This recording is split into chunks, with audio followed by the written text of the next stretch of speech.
வணக்கம் மக்களே. வீட்டுமனை சந்தை தஞ்சாவூரில் புது பஸ் ஸ்டாண்டுக்கு போகிற வழியில் குழந்தை இயேசு கோயில் இருக்கும். அது எல்லாருக்குமே தெரியும்.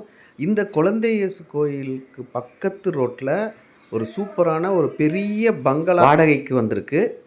ஸோ இந்த பங்களாவை தான் இப்போ நம்ம பார்த்துக்கிட்டு இருக்கோம். நீங்கள் பார்த்தீங்கன்னா என்ட்ரன்ஸ் வந்து ரொம்ப பெருசு. ப்ளஸ் அது மட்டும் கிடையாது, கார் போர்ட்டிக்கோ கிட்டத்தட்ட 4-5 கார் நிப்பாட்டலாம். அவ்வளோ பெரிய இடம் வந்து இருக்குது. ஒரு பெரிய பங்களா தான் இது, ரெண்ட்டுக்கு இருக்குது.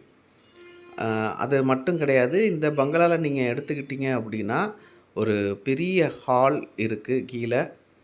அது மட்டும் கிடையாது, அதுக்கப்புறம் கீழேயே கிட்டத்தட்ட ஒரு 3 ரூம்கள் இருக்குது. மற்றும் சமையல் அறை கூட, ரொம்ப கிச்சன் கூட நல்லாயிருக்கு. இதே மாதிரி தான் மாடியிலையும் கிட்டத்தட்ட ஒரு 3 ரூம்கள் அட்டாச் பாத்ரூமோடையே இருக்குது. ஒரு பெரிய ஃபேமிலி ரொம்ப பீஸ்ஃபுல்லாக இருக்கணும் அப்படின்னு நீங்கள் விரும்புனீங்கன்னா, அதுவும் சிட்டிக்கு பக்கத்துலேயே இப்படிப்பட்ட ஒரு பங்களா ரெண்ட்டு கிடைக்கிறது பெரிய விஷயம். ஸோ உங்களுக்கு வேணும்னா கீழே தெரிகிற வீட்டுமனை சந்தை நம்பருக்கு கான்டாக்ட் பண்ணுங்கள். உங்களுக்கு ஒரு சூப்பரான வீடு, இந்த வீடு வாடகைக்கு கிடைக்கும்.